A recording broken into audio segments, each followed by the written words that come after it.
gagamitin natin na pulley seat, ito yung tarag seat. So right, good evening. So, siyempre, ilang araw na lang. Siik Endurance. So siyempre sinalihan natin yung Siik Endurance. Let's go, babaklasin na natin to.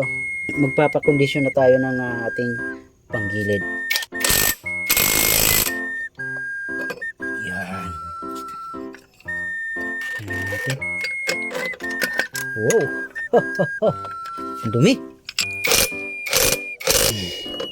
Yung bell na. Yan naman ng mga aso. Ay. So magpapalit na tayo ng bell natin. Gagamit pa natin ito. Yan, tanggal na. Sobrang lamat yung kumbaga maluwag na talaga yung pag ng spring, clutch spring niya.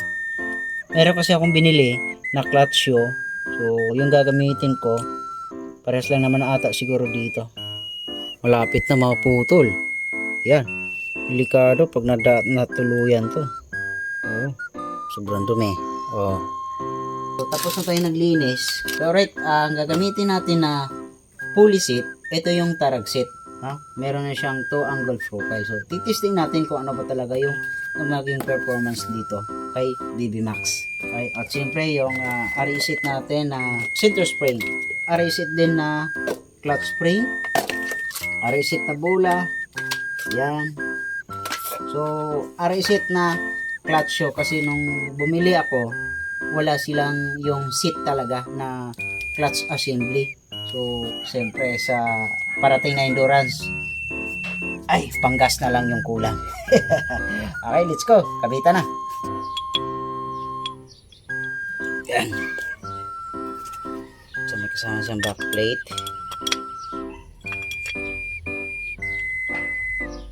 Wait, kita natin to. Salpa ka na.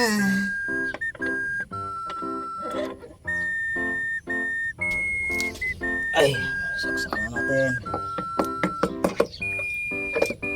Yan. Ay.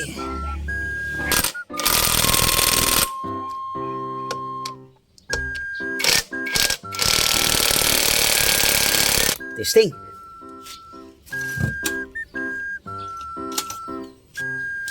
Alright, tapos na. Okay na. Testing natin.